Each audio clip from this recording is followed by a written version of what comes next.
Próximo slide. Aqui começa a entrar uma parte mais técnica. E aqui, conforme mostra como tudo começa na sinapse. Já vou falar para você o que significa uma sinapse no próximo slide. Mas o que funciona aqui basicamente? Tudo começa então nessa conexão entre as sinapses, essas conexões entre os neurônios. Primeiro ali, o pensamento começa na unidade funcional. Um neurônio, um impulso elétrico, que é o potencial de ação, entenda isso. Potencial de ação. Tem a potência, pode vir a acontecer, não é ainda. Potencial é ato, é alguma coisa que pode vir a acontecer, mas não aconteceu ainda. Então, percorre o axônio e libera neurotransmissores na sinapse. E ali, de acordo com Elias, fala, aplicação em Elias desse caso. A ameaça de Jezabel não foi apenas uma má notícia, foi um evento físico, um disparo maciço de neurotransmissores de estresse, como neuroperifrina e cortisol no cérebro de Elias. Então, ali começou toda essa questão, conforme você vê aquelas bolinhas ali, aquele ali são os neurotransmissores que estão relacionados às emoções. Elas começam ali como descargas químicas, ou seja, pode ser, conforme mostra ali, uma neuroperifrina, pode ser um cortisol, pode ser uma dopamina, pode ser outros neurotransmissores como GABA e por aí vai.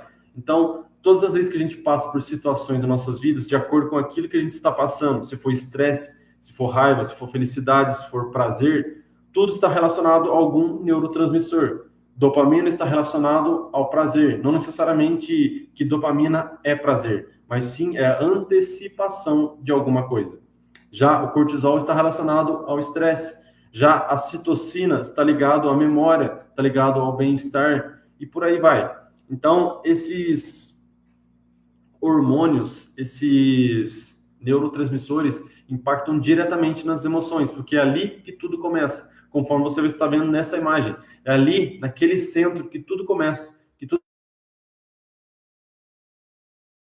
começa, entre aspas, tudo aquilo que acontece nas nossas vidas. Então, tudo começa com uma emoção. Depois de todo esse processo de descarga química de um neurônio ligando o outro, começa, então, toda essa situação que a gente está passando, seja positivo ou seja negativo. Nesse caso de Elias, começou basicamente ali. Se você quer entender o que significa os neurotransmissores, se você quer entender os hormônios, tem uma live que eu fiz aqui também ao vivo, que eu estou dando uma palestra e lá estou explicando o que significa cada coisa. Acessa lá no meu canal que está na barra ao vivo, que você vai ver lá que está falando sobre saúde. Naquele momento estou explicando o que significa cada hormônio, cada neurotransmissor.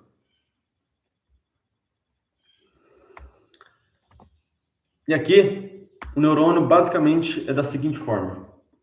E a gente pode ver que tudo começa com um neurônio pré-sináptico e outro neurônio pós-sináptico. Então, é essa ligação constantemente. Por exemplo, se você está passando por alguma situação que você precisa ter um prazer, que você precisa ter um resgate de uma memória, tem essa ligação desse neurônio constantemente. E ali, aquelas garrinhas é onde estão ligando, que conforme mostra ali, que é o transportador de dopamina ou neuroadrenalina, que nesse caso, conforme a gente está falando de Elias.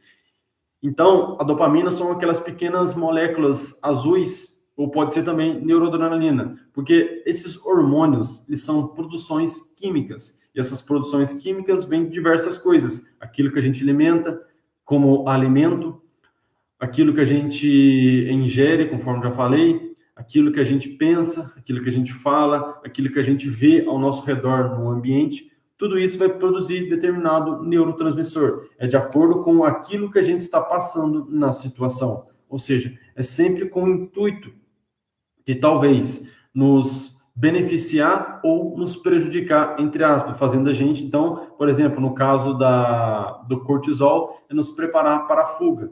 E muitas das vezes esse cortisol ele é ativado, mas só que necessariamente não tem uma fuga de alguma coisa. Você não está correndo de nada, você não está passando por perigo. E muitas das vezes tem aquela descarga de cortisol dentro da nossa mente que acaba nos impactando as nossas emoções e acaba também nos impactando a nossa saúde.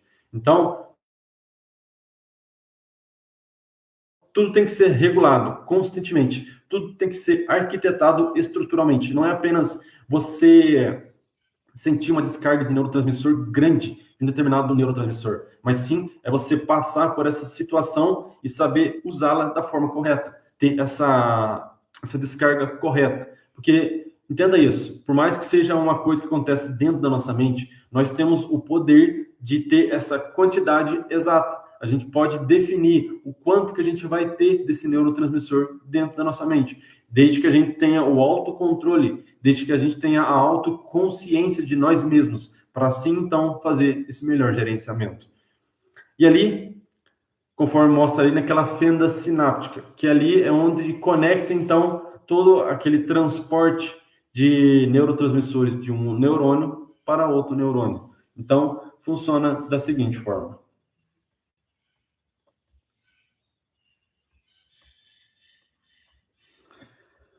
O próximo slide, aqui é o corpo celular do neurônio. E a gente vê ali que existem, primeiro, dendritos, o corpo celular do neurônio, o núcleo, a bainha de mielina e o axônio. O que significa tudo isso? Esse, basicamente, é um neurônio. Quando você vê uma imagem de um neurônio ligando ao outro, que eu vou mostrar no próximo slide, funciona da seguinte forma. Aqueles dendritos que estão lá no finalzinho dessa imagem estão ligando a outros dendritos de outros neurônios. E naquele momento tem essa ligação entre eles. Já outras coisas são o corpo celular, são o núcleo, que eles são abastecidos, que são nutridos de acordo com aquilo que a gente faz, de acordo com aquilo que a gente pensa, de acordo com aquilo que a gente come, e por aí vai. E essa bainha de mielina é onde ou é enfraquecido ou é fortalecido essa bainha de mielina. É como se fosse um cabo de uma energia, cabo de eletricidade. A bainha de mielina funciona da seguinte forma, é como se fosse algo que estivesse nutrindo aquele neurônio. É como se o neurônio estivesse aqui e essa bainha de mielina estivesse aqui nutrindo constantemente. É o que se chama, então, de BNDF, que é a nutrição desses neurônios. Imagina que isso daqui, a minha mão aqui é um neurônio e aqui é a bainha de mielina. Então, todas as vezes que a gente come coisas boas, que a gente se alimenta bem, que a gente tem pensamentos bens, que a gente dorme bem, porque o sono também tem impacto diretamente também na bainha de mielina. Então, essa bainha de mielina impacta também na qualidade do nosso neurônio. Então, através dessa pequena introdução, você pode entender o quanto que os neurônios são importantes. Então, não é apenas você ter um neurônio, você precisa nutrir, assim conforme você nutre o seu corpo. Você vai lá, almoça, janta, toma um café, come alimentos saudáveis. Experimenta ficar comendo durante muitos anos alimentos ruins, alimentos que vão prejudicar a sua saúde, que vão prejudicar principalmente as suas emoções. A consequência não vai ser uma consequência boa. E assim com os neurônios é a mesma coisa. Quando você não vai alimentando esses neurônios, quando você vai ruminando, seja emoções negativas, sejam pensamentos negativos, a tendência é você ir matando esses próprios neurônios. Quando você usa muitos entorpecentes, que muitas pessoas usam por aí, que é aquela planta, também queima neurônio. Quando você gasta com pensamentos negativos, também queima neurônio. Então, todos os dias nascem neurônios novos, mas todos os dias morrem muito mais neurônios dentro da nossa mente. E é por isso que muitas vezes vai influenciando no esquecimento, vai influenciando em certas coisas que a gente precisa lembrar, que a gente não consegue, vai influenciando na qualidade de nossa convivência com outras pessoas. Então, isso também influencia diretamente. Então, o neurônio funciona dessa seguinte forma. Esse é o corpo do neurônio. E aqui mostra como que é essa conexão, conforme mostrei agora há pouco, e essa conexão acontece a todo momento, que é o receptor, que é o neurônio, e o neurotransmissor que vai sendo transmitido para outro neurônio. E assim que é a comunicação entre os neurônios, essa ligação constante. E quanto mais você nutrir essa bainha de mielina, melhor vai ser essa conexão.